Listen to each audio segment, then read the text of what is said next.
They say some dreams die quietly, but my mother's dream didn't die. It hid in the back of her closet, waiting in the dark like a secret that refused to fade. My name is Billy. I'm 20 years old, and for most of my life, I thought I knew who I was supposed to be. The son, the student, the one who'd make everyone proud. But identity has a funny way of hiding from you until the moment you're brave enough or desperate enough to look for it. I was born into a family of 4. My dad, solid and steady. My kid brother Daniel, always running, always laughing. And my mom, Elizabeth, beautiful Elizabeth, with eyes that held entire galaxies when she smiled. I remember her dancing. God, I remember her dancing. She'd come home from work, exhausted, and still, she'd put on that music. That infectious, pulsing Latin rhythm that made the walls vibrate with life. She'd slip into one of her dresses, shimmering gold or deep crimson or midnight black, and the living room would transform. Our ordinary suburban house would become Havana, Rio, somewhere magical where gravity didn't quite work the same way. And then, one day, the music stopped. That evening, I came downstairs expecting the ritual. The music player sat silent. Her dance bag, the small black duffel she always kept by the door, remained untouched. I waited. She came home, moved through dinner, helped Daniel with his reading. Normal, fine, but no music, no transformation. The next day, the same. A week later, I noticed the dance bag was gone. I never knew that the day her music stopped was the day my story began. Before we dive in, please hit that subscribe button and join the Gender Diary family for more heartfelt stories about discovery, transformation, and love. And I'd love to know, what time and country are you watching from? Drop it in the comments below. It always makes my day to see where our stories reach. I was 12 when I became obsessed with watching her dance. Not in a normal way, not like how a kid watches their parent do literally anything. This was different. I was studying her. Every evening, I'd finish my homework early just to catch those 30 minutes when she'd transform. When Elizabeth the tired accountant became Elizabeth the dancer, I'd sit on the stairs where she couldn't see me and I'd watch. The dresses were kept in the guest room closet, hung with care, protected by garment bags. Sometimes when she left for work, I'd sneak in there just to look at them. Not to touch, I wasn't brave enough yet, but to see them. The sequins that caught sunlight like trapped stars. The way the fabric seemed to breathe even on the hanger. The deep jewel tones, emerald, sapphire, ruby, each one telling a story I couldn't yet read. I didn't just see my mother dance. I saw freedom stitched into fabric. I saw a language my body understood, but my mind hadn't learned to speak yet. She had this one dress. Oh God. This black salsa dress. It was simple compared to the others, but somehow more elegant. Form-fitting with a flared skirt that moved like water. When she wore it, she didn't just dance. She floated. I remember the smell. That jasmine and vanilla she always wore. But the smell of motion itself. The faint scent of fabric that's been spun through air, warmed by movement, alive with energy. Then, one evening, it all stopped. No warning, no explanation. Just silence where music used to be. I remember standing at the top of the stairs, waiting for the first notes to play, for that familiar rhythm to fill the house. But the speakers stayed quiet. My mother came home, moved through the motions of dinner, laughter, bedtime, but the sparkle was gone. I thought maybe it was just a bad day, but days turned into weeks. And before I realized it, the woman who once danced through every shadow had stopped moving altogether. The house changed after that. It's hard to explain how silence can have weight, but it does. The absence of her dancing became this presence, this heavy, unspoken thing we all carried but never named. My mother was still there, of course, still making breakfast, still asking about school, still kissing us goodnight. But something essential had dimmed, like someone had turned down the brightness on her spirit, and we were all pretending not to notice. My dad worked more hours, Daniel got louder, and I disappeared into being the good son. Perfect grades. Soccer practice, college prep, everything external, everything visible, everything that looked like success from the outside. But late at night, I'd lie awake and hear the absence. That phantom rhythm that used to pulse through our walls. The space where joy had lived. Nobody talked about it. We became experts at the unspoken. The family that perfected the art of moving around the wound without ever acknowledging we were bleeding. But I didn't know that silence had been waiting to teach me a new rhythm. I grew up in that silence. 16, 17, 18. High school graduation. Everyone clapping, everyone proud. And I felt like I was sleepwalking through a life that fit me like a borrowed suit. Technically the right size, but wrong in every way that mattered. The music never really left me though. It just waited. Fast forward to 20, that strange, suspended age where you're supposed to have answers but you're still drowning in questions. I'd finished high school 2 years ago, did a year of community college, hated it, dropped out. My dad wasn't thrilled. He had this plan, business administration, join his firm, climb the corporate ladder, safe, practical, sensible. My mother said nothing, which somehow felt worse than disappointment. Everyone had plans for me. Except me. I was working part-time at a bookstore, living at home, existing in this liminal space between who I was supposed to be and whoever I was terrified to become. My friends were off at universities, posting photos of dorm rooms and parties and new beginnings. And I was here, shelving romance novels and wondering why I felt like I was waiting for something but had no idea what. Then came a Tuesday morning in October. Ordinary. Forgettable. The kind of day that should have disappeared into the blur of all the other days. My mother asked me to find an old tax document, said it was in her wardrobe in a box on the upper shelf. She was running late for work, already halfway out the door. Just look in the wardrobe, Billy. Should be in a manila folder. The door clicked shut. I stood in my parents' bedroom, facing her wardrobe. I'd been in this room 1,000 times, but I'd stopped opening that wardrobe years ago. After the dancing stopped, it felt off limits, like a shrine to something we weren't allowed to mourn. But now I had permission. A reason. I opened the doors. The dresses were still there. All of them. Hanging in perfect order, preserved behind garment bags like museum pieces. The gold. The crimson. The emerald. And there, in the middle, the black salsa dress. My breath caught. I was supposed to be looking for tax documents. I reached for the upper shelf, found the box, grabbed the folder.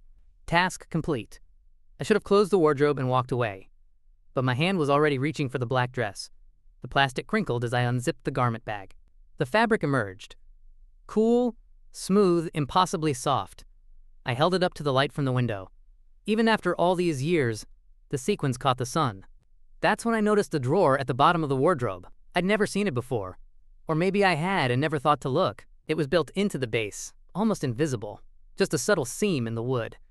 My fingers found the edge and pulled. Inside, the Latin dance heels. Black, strappy, elegant. The kind with that specific heel height designed for turns and pivots. Next to them, wrapped in tissue paper, a sequined gold accessory. A hairpiece, delicate and ornate. And underneath everything, more dresses I'd never seen. Practice outfits. A folder of old competition photos. This wasn't just a collection. This was an archive of an entire life. I lifted the black dress again, held it against my body, turned to the full-length mirror on the back of the closet door. The air in the room shifted. I can't explain it any other way. Something magnetic happened.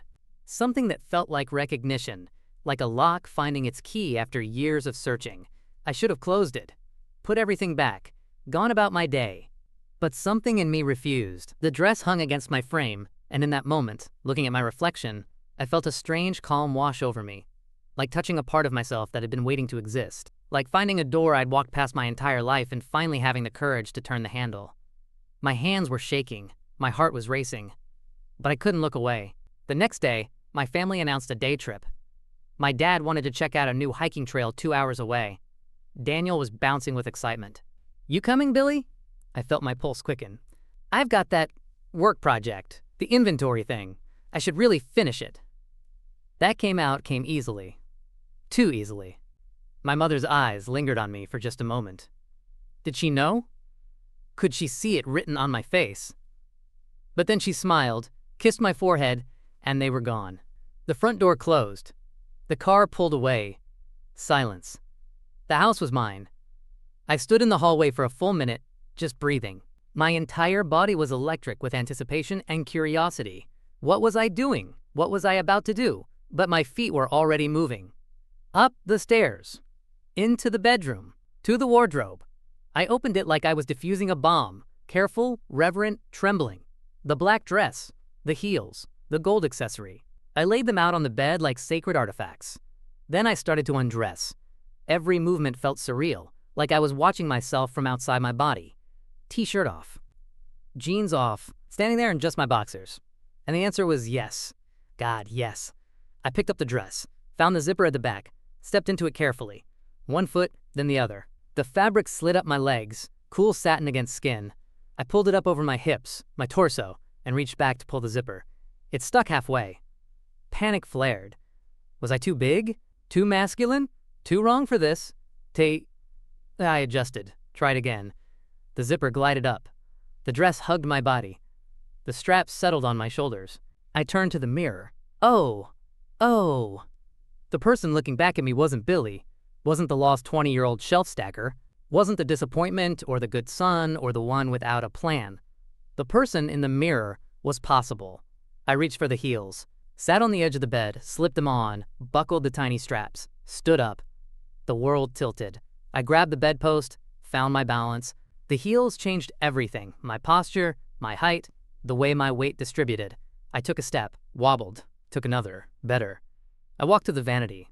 My mother's jewelry box sat there, untouched for years. I found the gold accessory, clipped it into my hair. Found an old lipstick, still sealed. Deep red. I applied it carefully, my hand surprisingly steady. Then I turned back to the full-length mirror, and I started to move. Not thinking, not planning, just responding to some internal rhythm that had always been there, buried deep. My hips swayed. My arms lifted. The skirt of the dress moved with me like it had been waiting for this moment. I wasn't good. I had no technique, no training. But for the first time in my entire life, I wasn't pretending. I was remembering something I'd never lived, but my soul had always known. I saw my mother in the mirror, not my face becoming hers, but her energy channeling through me, her freedom, her joy. The part of her that never died just went dormant. I danced for 10 minutes. 20. Lost track of time completely. The dress shimmered. The heels clicked softly on the hardwood. The gold in my hair caught the afternoon light.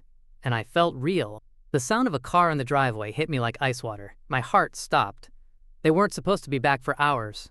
I lunged for the zipper, yanked it down so fast I nearly tore the fabric. Kicked off the heels, tossed them back in the drawer, ripped the accessory from my hair. Wiped the lipstick with the back of my hand, smearing red across my skin. Footsteps on the porch. I shoved the dress back onto its hanger, crammed it in the wardrobe, closed the doors. Grabbed my jeans, pulled them on. T-shirt inside out, fixed it. Too slow, too slow. The front door opened. "Billy, we forgot Daniel's inhaler. Just a second." I burst out of the bedroom. Casual, normal, fine. Jogged downstairs. My mother was in the kitchen, grabbing the inhaler from the counter. She looked up at me. I was breathing hard, flushed, hair messed up. "You okay, sweetheart?" Yeah, just doing push-ups. Exercise, you know." She smiled, kissed my cheek. "Don't overdo it." And then they were gone again. I stood in the kitchen, shaking. My heart was hammering, my hands were trembling. I went to the bathroom, looked in the mirror. A smear of red lipstick still clung to the corner of my mouth. I washed it away and sat on my bed, still feeling everything. The phantom weight of the dress, the height of the heels, the person I'd been for those 30 miraculous minutes. I didn't just wear her dress, I wore her dream. But now the questions burned. Why did she stop? What killed her dance? And why did wearing her dress feel like the most honest thing I've ever done? The wardrobe had gone back to being a secret, but the secret had already changed me. A week passed. I couldn't stop thinking about it. The dress, the mirror, the feeling. I tried to go back to normal. Work, meals, scrolling through my phone. But everything felt muted, like I'd tasted color, and now the world was grayscale. One evening, I found my mother in the living room. Alone. The lamp cast soft light across her face. She was looking through an old photo album, something I hadn't seen her do in years. I sat down beside her quietly. The photos were all from her 20s. Her in competition dresses, mid-spin, radiant. Trophies, medals. A younger version of her that blazed with life. "You were amazing," I said softly.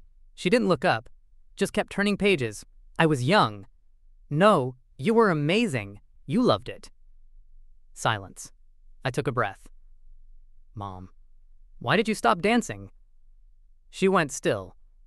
The photo album remained open on her lap, but her hands stopped moving. For a long time, she said nothing. Then, finally, she exhaled, a sound that carried 20 years of weight. I didn't stop, Billy. My body did. I waited. I was 28, preparing for nationals. I'd trained for months, hours every day. I was in the best shape of my life. She paused. And then, during a rehearsal, a complicated lift went wrong. My partner lost his grip for just a second. I came down wrong. Her hand moved unconsciously to her left ankle. Torn ligaments. Fractured bone. The doctors said I'd walk again, but they also said I'd never dance the same. The ankle wouldn't support the turns, the weight transfers, the impact. I could do gentle movement maybe, but competitive dance? Performance? That was over. My throat tightened. You were pregnant with me. She nodded slowly. 6 weeks. I didn't even know yet when it happened. Found out 2 weeks later, in the hospital bed. She finally looked at me. Her eyes were wet. I thought maybe after you were born, I could find a way back. But then your dad's job moved us here. And recovery was harder than they said. And life just kept happening. You. Then Daniel. Bills. Careers. Responsibility. So you gave up your dream to raise us. She closed the photo album gently. I didn't give it up, Billy. She smiled, sad and soft. I passed it on. What do you mean? I used to watch you, she said. When you'd sit on the stairs, thinking I couldn't see you, watching me dance, you had that look in your eyes. The same one I had when I was young. That hunger, like your body was speaking a language you hadn't learned yet. My breath caught. I knew, sweetheart. Part of me always knew. Knew what? She reached over and took my hand. That my dream didn't die. It just waited. For you. That night, I lay in bed and stared at the ceiling. My mother's words echoed in my mind. I passed it on. For 20 years, I'd been searching for myself in all the wrong places. In schools that felt like prisons. In career paths that felt like costumes. In expectations that never fit. But all along, the answer was hidden in a closet. Waiting in the dark. In sequins and satin and the memory of music. Her dream didn't die in that hospital bed. It didn't end when the dancing stopped. It just transformed, became dormant, searching for new bones to inhabit, new feet to carry it forward. And it found me. I understood now. Why the dress felt like coming home. Why the heels made me stand taller. Why the mirror showed me someone I'd never been but had always existed. I wasn't wearing my mother's dream. I was becoming it. I glanced toward my parents' bedroom, toward the wardrobe where everything still waited. And I whispered into the darkness. I'm not done dancing. The silence answered back. But this time, it didn't feel heavy. It felt like anticipation. Like the moment before music starts. Like the breath before the first step. She dreamed. I discovered. And next time, I wouldn't dance alone. Part 2, the dance of becoming, coming soon. Before we wrap up, if this story touched you, hit subscribe and join the Gender Diary family. We tell stories about courage, discovery, and the beauty of transformation. Drop a comment with your country and time. I respond to everyone personally. The end. The Gender Diary exists to light that path with shared stories. Whether you found connection in this narrative, you're on your own journey of gender exploration, or you're here seeking understanding, your subscription fuels our mission. Every subscriber empowers us to keep illuminating these authentic experiences for our community. Kindly drop a comment below. Your voice adds to the tapestry of experiences that makes this space meaningful. Until our next story unfolds.